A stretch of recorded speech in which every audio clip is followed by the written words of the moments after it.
मेरे प्यारे बहनों और भाइयों, जय मसीह की।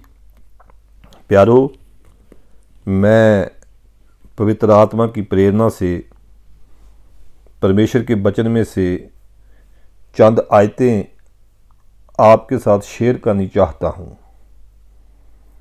भजन संहिता 86 उसकी 11 आयत, भजन संहिता 86 उसकी 11 आयत मैं पढ़ूँगा, जहाँ लिखा हुआ है, हे यहोवा अपना मार्ग मुझे दिखा, तब मैं तेरे सत्य मार्ग पर चलूँगा।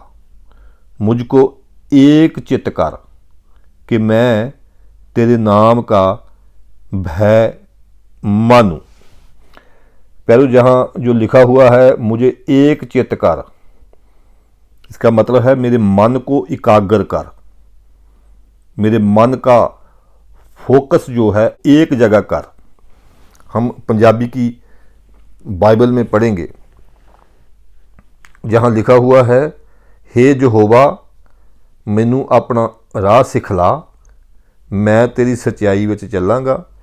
मेरे दिल नू एकाग्र कर कि मैं तेरे नाम दा भय मन्ना।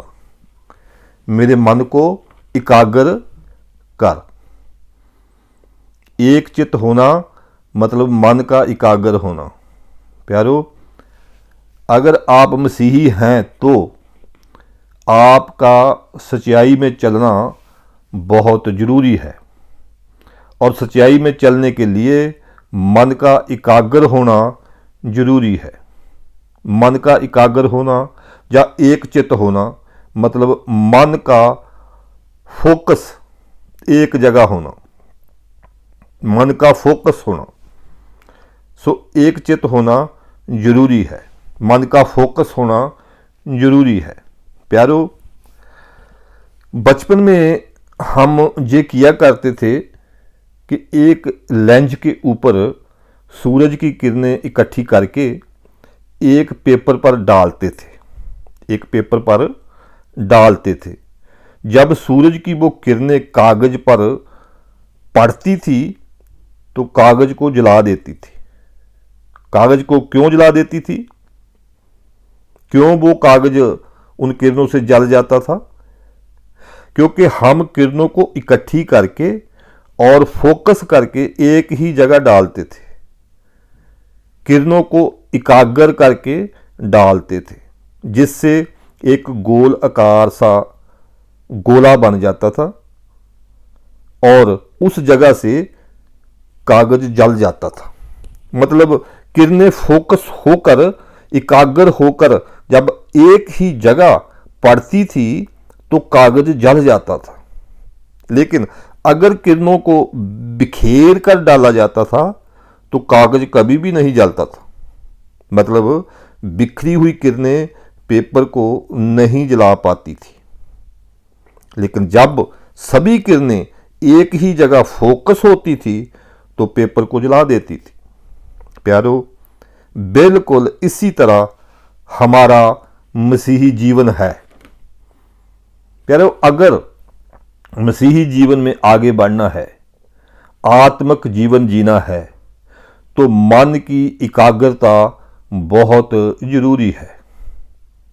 एक चित्त होना बहुत ज़रूरी है।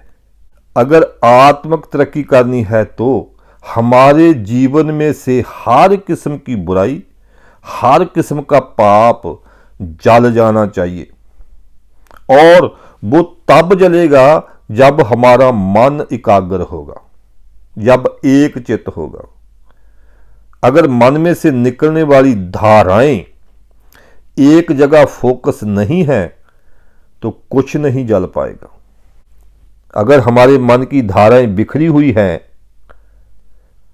हमारे मन को संसारिक मोह अपनी तरफ खींच रहा है, संसारिक वस्तुएं अपनी तरफ खींच रही है, शरीर की कामना अपनी तरफ खींच रही है, आंखों की कामना अपनी तरफ खींच रही है, मैं या खुदी अपनी तरफ खींच रही है, तो कभी भी बुराइयां और पाप नहीं जल पाएंगे, क्योंकि हमारा मन इन सभी चीज़ों पर फोकस है। मतलब फोकस जो है वो बिखरा हुआ है, इसलिए बुराइयां हैं, पाप है, गुनाह है, हम आत्मक नहीं हो पा रहे। प्यारो, परमेश्वर का वचन कहता है आपका फोकस एक ही जगह पर हो और उन वस्तुओं पर हो जो स्वर्ग में है। हम परमेश्वर के वचन में से देखेंगे, कुलूसियों 3 अध्याय उसका 2 वचन पढ़ेंगे। कुलूसियों 3 उसका 2 वचन, जहां लिखा है पृथ्वी पर की नहीं परंतु स्वर्गीय वस्तुओं पर ध्यान लगाओ। प्यारो, अपना मन धरती की वस्तुओं पर नहीं, स्वर्ग की वस्तुओं पर लगाओ। आगे बढ़कर ऊपर की वस्तुओं को, स्वर्ग की वस्तुओं को हाथ डाल लो। प्यारो, अपनी बुलाहट को पहचानो और अपनी बुलाहट के ऊपर फोकस रखकर दौड़ो और उस बुलाहट का इनाम प्राप्त कर लो मेरे प्यारो। लेकिन इसके लिए स्वर्गीय वस्तुओं के ऊपर फोकस रख के दौड़ना पड़ेगा। स्वर्गीय वस्तुओं के ऊपर फोकस रखकर दौड़ना पड़ेगा। आमीन, आमीन।